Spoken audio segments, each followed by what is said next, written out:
হচ্ছে মন্দির আর এটা হচ্ছে একটা মাঠ, এখানে সবাই গাড়ি পার্কিং করে।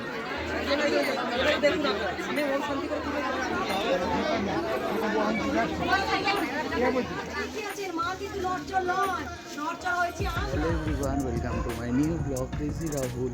তো আজকে যাচ্ছি আমরা বর্ধমান। তো কেন যাচ্ছি, কিসের জন্য যাচ্ছি সেটা জানতে হলে তো অবশ্যই পুরো ব্লগটা দেখতেই হবে।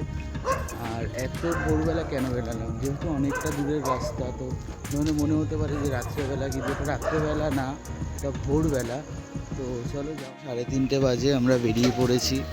দেখো রাস্তাঘাট পুরো ফাঁকা, এখনও কোনো ট্রান্সপোর্ট চালুই হয়নি, এখনও প্রচুর ফাঁকা রাস্তাঘাট, তোমরা দেখতেই পাচ্ছ সেটা। স্টেশনে দেখো, স্টেশন চত্বরও প্রায় ফাঁকা, লোকজন নেই খুব একটা সেরম। আর এখন ট্রেনও নেই, ফার্স্ট ট্রেন হচ্ছে আরও পরে, তো আমরা ফার্স্ট ট্রেনটাই ধরবো। এখনও ফার্স্ট ট্রেন আসেনি, তো তোমরা দেখো। দেখে নেবে, ট্যাক্সিতে উঠে গেছি, তো রিজার্ভে যাচ্ছি এখন হাওড়া স্টেশন। তো চলো হাওড়া স্টেশনে গিয়ে আবার দেখা হচ্ছে তোমাদের সাথে। চলে এসেছি হাওড়াতে, তো এখান দিয়ে এখন ফুল কিনবো আমরা। তো চলো ফুলের মার্কেটে গিয়ে আবার দেখা হচ্ছে, ফুল কিনে দেন স্টেশনে যাব ট্রেন ধরার জন্য। এতে চলে এসেছি, দেখো কত ফুল এখানে, খালি হলুদ আর লাল, প্রচুর গাঁদা ফুলের স্টক এখানে প্রচুর। যদি এটাই বড় মার্কেট একটা ফুলের, তো দেখো তোমরা প্রচুর ফুল, কত তুলসী পাতা, ওখানে কত ধূপবা। তো এই কাকুটা এখানে তুলসী পাতা ধূপবা বিক্রি করছে। স্টেশনে চলে এসেছি, কত ভিড় দেখো বাইরে, এখনো তো ভেতরেই ঢুকিনি। চলো ভেতরে গিয়ে দেখা হচ্ছে আবার। হাওড়া স্টেশনে ভেতরে ঢুকে গেছি, আর ওই যে ওখানে বন্দে ভারত দাঁড়িয়ে আছে, ওটা ছাড়বে আর একটু পরেই। আর আমরা এই যে সামনে লোকাল ট্রেন, এটাই দেখালাম, এটা হচ্ছে বন্দে ভারত, ওটা ওই পারে দাঁড়িয়ে আছে, আর আমরা এই ট্রেনটা ধরবো। ওরা দিয়ে ট্রেনে উঠে গেছি, এবার যাব বর্ধমানে। তো তোমরা দেখতেই পেলে, এই জাস্ট বেরালাম, ট্রেন স্টেশনও ছেড়ে দিয়েছে, এবার যাবো আমরা আমাদের গন্তব্যে। আর ওই যে ওদিকে দাঁড়িয়ে আছে বন্দে ভারত।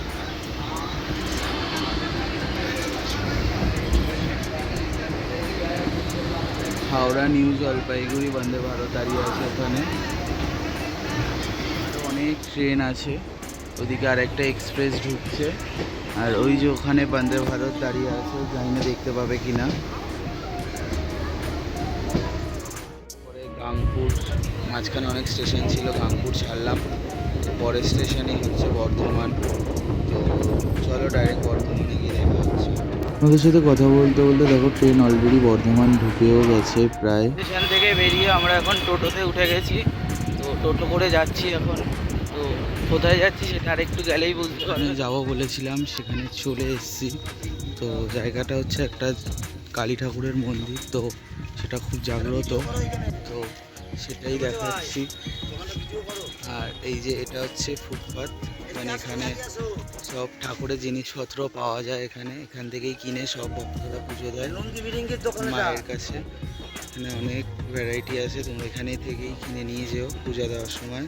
তো চলো মন্দিরের দিকে যাওয়া যায়। মন্দির এখনো খোলেনি, বন্ধ। তো দেখো কত ভক্তরা এসছে সবাই, কেউ কালকে রাতের দিয়ে লাইন দিয়ে আছে, তো কেউ আজকে সকালে এসছে ভোরবেলা। প্রচুর ভক্ত আছে এখানে।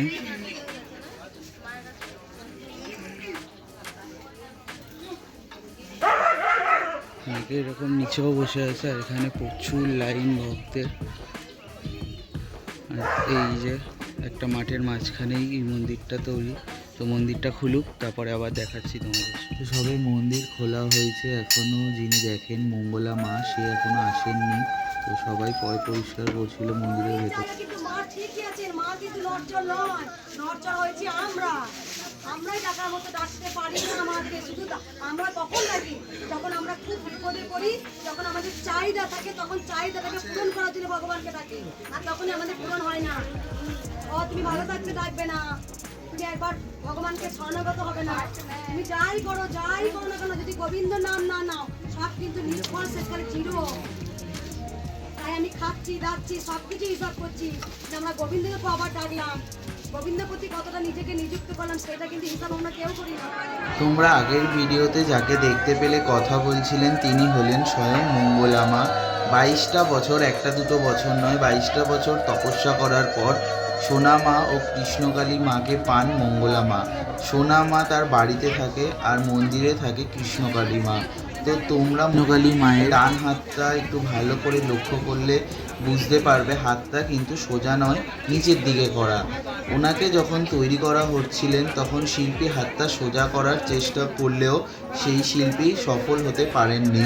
কারণটা হলো এখানে কৃষ্ণকালী মা কলিযুগে স্বয়ং বাচ্চা রূপে এসেছেন সবাইকে ভালো করতে, খারাপ করতে নয়। কৃষ্ণকালী মায়ের তেমন কিছু চাহিদা নেই, শুধু নাম জপ ও একটি জবা ফুলের পাপড়ি সেই উপকার পেয়ে যাবে।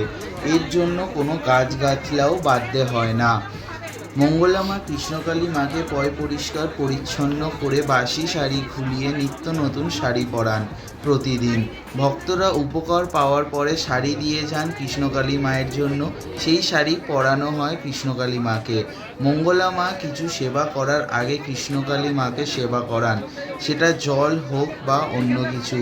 সব কিছু করার পর যখন এত মালা পরানো হচ্ছিল মাকে, আমি কি বলবো, তোমরাই বলো, কি সুন্দরটাই না লাগছিল মাকে। মনটা প্রায় ভরে গেল, এত সুন্দর লাগছিল, মুখগুলো দেখো কি সুন্দর। আর অনেক ভক্তরা পদ্ম ফুল দেন মাকে, সেই পদ্ম ফুলগুলি একটা একটা করে মঙ্গলা মা মালা গেঁথে কৃষ্ণকালী মাকে পরিয়ে দিয়েছিলেন। কি সুন্দর লাগছিল মালাগুলো পরানোর পরে। আর সবার শেষে মঙ্গলা মা কৃষ্ণকালী মায়ের সাথে কথা বলেন।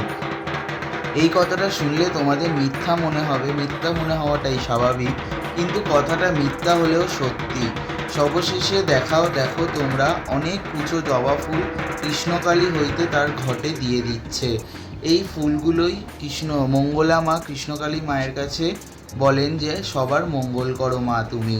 মঙ্গলা মা মায়ের পুজো দিতে অনেকটাই সময় লাগে, তোমরা তো সেটা দেখতেই পেলে পুরো ব্লগটাতে। পুজো শেষ হয়ে যাওয়ার পর তিনি তার কৃষ্ণকালী মায়ের দেওয়া ত্রিশূলটি দিয়ে ভক্তদের কপালে ছুঁয়ে দেন। আর আরেকটা কথা হলো, 18 বছরের নিচে বাচ্চাদের তিনি মাথায় ত্রিশূল ছুঁয়ে দেন না, এটাই হচ্ছে মায়ের আদেশ। 18 বছরের নিচে বাচ্চাদের তিনি তার বুড়ো আঙ্গুলটা দিয়ে ছুঁয়ে দেন, তার হাত ছুঁয়ে দিলেও যা কপালে তাই একই ব্যাপার। আর এটা হচ্ছে একটা মাঠ, এখানে সবাই গাড়ি পার্কিং করে, দেখতেই পাচ্ছ ওখানে অনেক টোটো দাঁড়িয়ে, আর এখানে গাড়ি পার্কিং করে সবাই।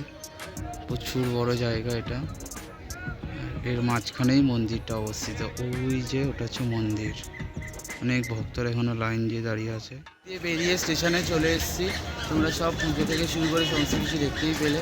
তো চলো ডাইরেক্ট বাড়িতে গিয়ে দেখা হচ্ছে। প্রচুর জার্নি হয়ে গেছে, আবার জার্নি করতে হবে, অনেক ভোরে উঠেছি, তো ডাইরেক্ট বাড়িতে গিয়ে দেখা হচ্ছে।